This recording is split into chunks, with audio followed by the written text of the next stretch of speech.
بسم اللہ الرحمن الرحیم وَإِذْ وَعَدْنَا مُوسَىٰ 40 لَيْلَةً، اور یاد کرو پھر جب کوہ طور پر ہم نے موسیٰ کو 40 دن کے لیے بلایا۔ ثُمَّ اتَّخَذْتُمُ الْعِجْلَ، ان کی غیر حاضری میں تم نے بچھڑے کی پرستی شروع کر دی، اسے معبود بنا لیا، من بعدہ، اس کی غیر موجودگی میں، وَأَنْتُمْ ظَالِمُونَ، تم بہت بڑا ظلم تھا جس کا ارتکاب کیا۔ ان الشرک لظلم عظیم، عظیم ترین ظلم جو ہے وہ شرک ہے، اور شرک جلی کی یہ شکل کہ بچڑے کو پوج رہے۔ ثم عفونا عنکم من بعد ذلک، پھر ہم نے تمہیں اس کے بعد بھی معاف کیا، یہ ہمارا کرم رہا ہے، ہماری رحمت رہی۔ من بعد ذلک لعلکم تشکرون، تاکہ تم شکر کرو۔ وَإِذْ آتَيْنَا مُوسَى الْكِتَابَ وَالْفُرْقَانَ لَعَلَّكُمْ تَهْتَدُونَ، اور یاد کرو جب کہ ہم نے موسیٰ کو کتاب اور فرقان عطا فرمائی۔ یہ فرقان حق اور باطل کے درمیان فرق کر دینے والی چیز، اور کتاب عام طور پر جو آتا ہے وہ شریعت کے لیے آتا، شریعت بھی دی، کتاب بھی دی، اور فرقان بھی دیا، لعلکم تہتدون، تاکہ تم ہدایت پاؤ۔ وَإِذْ قَالَ مُوسَىٰ لِقَوْمِهِ، اور یاد کرو جب کہ کہا تھا موسیٰ نے اپنی قوم سے، یا قوم انکم ظلمتم انفسکم باتخاذکم العجل، اے میری قوم کے لوگوں، یقیناً تم نے اپنے اوپر بڑا ظلم کیا ہے بچڑے کو معبود بنا کر۔ فَتُوبُوا إِلَىٰ بَارِئِكُمْ، بس توبہ کرو اپنے پروردگار، اپنے خالق کی جناب میں۔ باری، باری اللہ تعالیٰ ہے،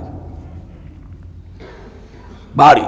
فَاقْتُلُوا أَنفُسَكُمْ، تو قتل کرو اپنے آپ کو۔ یہ چیز جو ہے تورات میں تفصیل سے آئی ہے، قرآن میں نہیں ہے۔ اسی اعتبار سے میں نے آپ کو بتایا تھا کہ تورات کا مطالعہ اس اعتبار سے مفید ہے کہ بہت سے واقعات کا قرآن میں ذکر ہے، اجمالاً اشارہ ہے، اس کی تفصیل کے لیے ہمیں تورات سے رجوع کرنا پڑتا ہے، ورنہ یہ کہ اس آیت کا صحیح مفہوم واضح نہیں ہوگا۔ فَاقْتُلُوا أَنفُسَكُمْ، اپنے آپ کو قتل کرو، کیا مانی؟ یہ قتل مرتد کی سزا ہے۔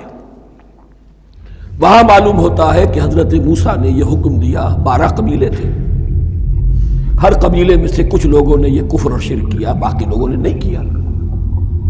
انہیں حکم دیا گیا کہ اپنے قبیلے کے لوگ ان کو قتل کریں جو ان کے قبیلے میں سے اس کفر کے مرتکب ہوئے۔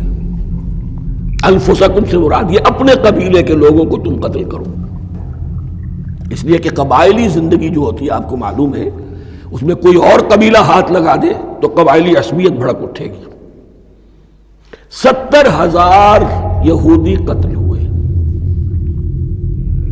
اس سے بڑی توبہ اور ممکن نہیں، اس سے بڑا پرج، کسی بھی آئیڈیالوجیکل پارٹی کے اندر پرج بہت ضروری ہوتا ہے۔ کچھ لوگ آ گئے ایک نظریے کو قبول کر کے، رفتہ رفتہ نظریہ اوجل ہو گیا، کچھ مفادات، کچھ چودراہٹیں یہ مقدم ہو گئی، اسی سے جماعتیں خراب ہوتی ہیں، غلط راستے پہ پڑ جاتی ہیں، تحریکیں بھٹک جاتی ہیں۔